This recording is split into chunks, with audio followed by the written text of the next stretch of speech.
There was a problem in the Corinthian church that Paul had to address so carefully across an entire chapter that scholars still argue about exactly what he meant.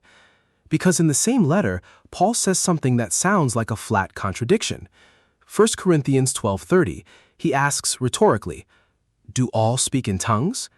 The expected answer grammatically is no. Not everyone has this gift. It is distributed like all the gifts as the Spirit determines. But then, one chapter later, 1 Corinthians 14:5, "I would like every one of you to speak in tongues." And verse 18, "I thank God that I speak in tongues more than all of you." Read that carefully. Not everyone has it, and Paul wishes everyone had it, and Paul himself does it constantly, privately. This is not a contradiction. It is Paul describing two different things using the same word. And almost every modern debate about tongues collapses because people assume he's only talking about one. Start with Acts 2. All of them were filled with the Holy Spirit and began to speak in other tongues as the Spirit enabled them. And the crowd's reaction, verse 6. Each one heard their own language being spoken. This is the first operation, the gift of tongues, as Paul categorizes it formally in 1 Corinthians 12:10. Listed among a set of distributed gifts: wisdom, knowledge, faith, healing, miracles, prophecy, discernment, tongues, and interpretation of tongues. Notice the list. Tongues sits alongside prophecy and healing, one gift among several, given to some believers, not universally distributed. 1 Corinthians 12:11 states the principle plainly. All these are the work of one and the same Spirit, and he distributes them to each one, just as he determines. Not everyone gets this one. That is not a flaw in the system. That is the system. And this gift has a specific public function, 1 Corinthians 14:22. Tongues, then, are a sign, not for believers, but for unbelievers. A sign. At Pentecost, the sign was undeniable. 16 language groups, each hearing their own native tongue from Galilean fishermen who had never studied them. That is not private edification. That is a public, evidential, Spirit-authenticated event, meant to be witnessed, to astonish, to authenticate that something beyond human explanation was happening in that room. And because this operation is public, Paul builds strict guardrails around it. 1 Corinthians 14:27-28. If anyone speaks in a tongue, 2 or at the most 3 should speak, one at a time, and someone must interpret. If there is no interpreter, the speaker should keep quiet in the church and speak to himself and to God. Read that last phrase carefully. Speak to himself and to God. Paul does not say, don't speak in tongues at all. He says, if there's no interpreter, take it private.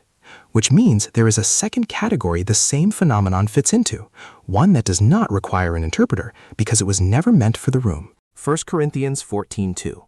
For anyone who speaks in a tongue does not speak to people but to God. Indeed, no one understands them. They utter mysteries by the Spirit. Read this against 14:22, which we just covered. 14:22 says tongues are a sign for unbelievers, a public evidential gift. 14:2 says the person speaking in a tongue speaks to God, not to people, and no one understands.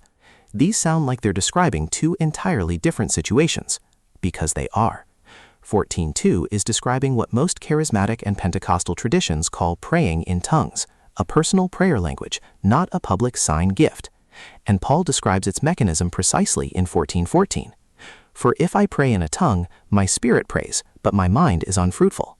My spirit prays, not the congregation, not a message for the assembly, an individual believer's own human spirit, communicating directly with God through a channel that bypasses the cognitive, language-generating mind.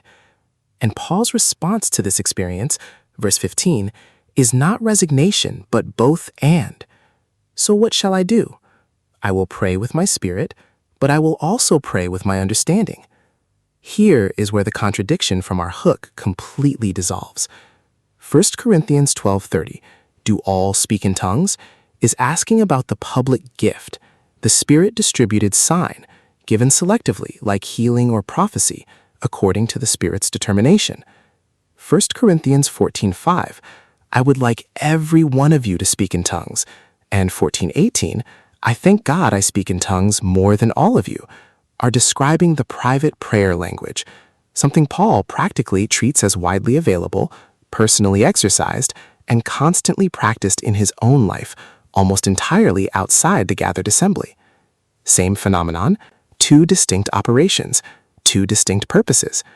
And confusing them is the single most common reason this entire subject has generated a century of church division. Here is what happens when believers merge these two operations into a single, undifferentiated category. Error 1. Assuming everyone should have the public gift.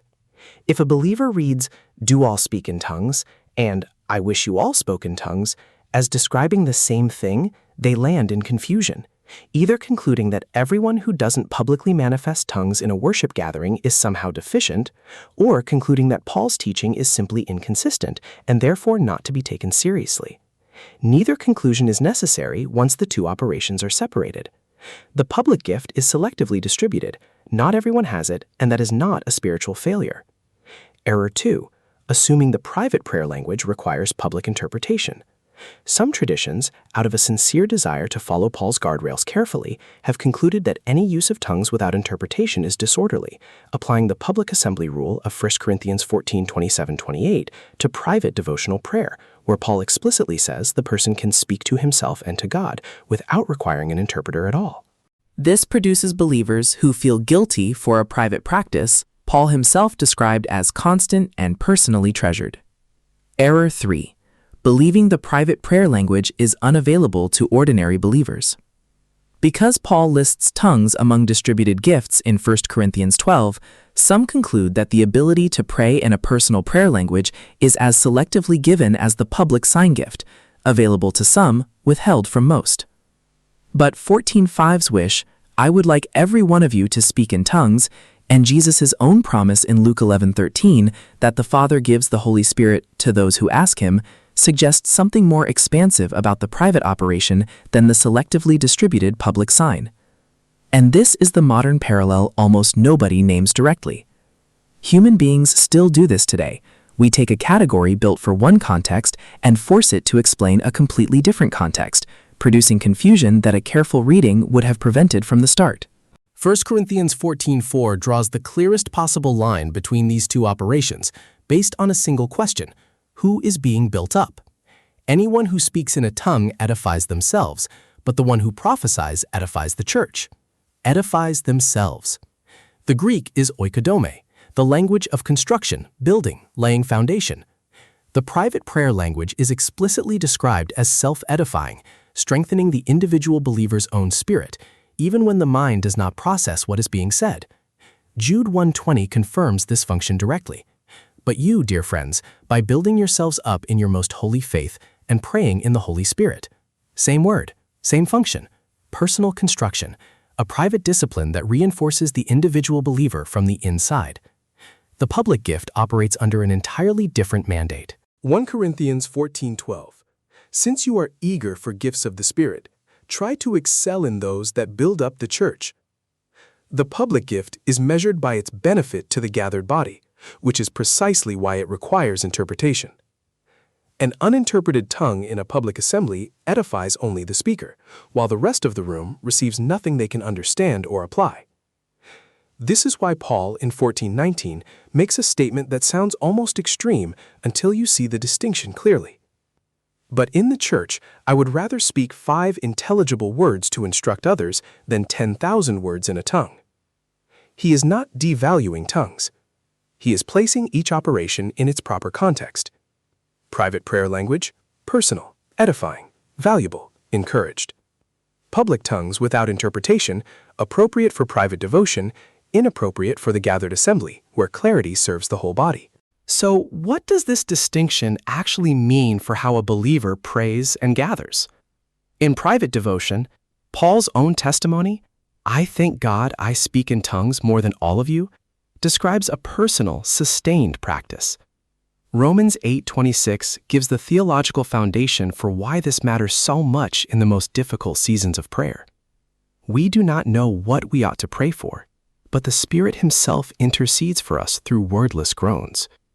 When the mind runs out of words, When grief or exhaustion or a situation too complex to articulate leaves you with nothing left to say, the private prayer language becomes a specific provision for exactly that condition. No interpreter required, no audience present, simply your spirit communicating with God through a channel your mind cannot fully track. In corporate gathering, the public gift operates under Paul's explicit order: limited number of speakers, one at a time, always with interpretation, or else held in reserve for private prayer instead. This is not Paul suppressing the gift. It is Paul protecting the gathered assembly's actual purpose. Verse 26. When you come together, everyone has a hymn or a word of instruction, a revelation, a tongue, or an interpretation. All of these must be done for the strengthening of the church. The test in every case is the same question Paul keeps returning to across the entire chapter. Does this build up the people present? If you're alone, build yourself up. Pray in the Spirit as often as you wish. If you're gathered, build up the room. Speak what can be understood, or hold the tongue for private prayer, and let interpretation, when given, translate the mystery into something the whole body can carry forward together. Paul was not confused when he wrote both halves of what looks on the surface like a contradiction. He was describing two rooms in the same house. One room has an open door, public, evidential, carefully ordered, requiring translation so that everyone present can carry something home.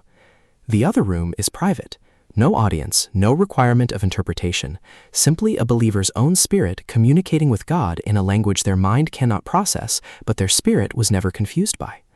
Not everyone is given the public sign gift. That was never a measure of spiritual value. But the private prayer language, the one Paul wished for every believer, the one he practiced constantly himself, the one that builds you up precisely in the moments your own words run out, that door has never been reserved for a spiritual elite. Two operations, one spirit, and the confusion that has divided churches for a century dissolves the moment you stop asking which one is real and start asking instead which room you're standing in.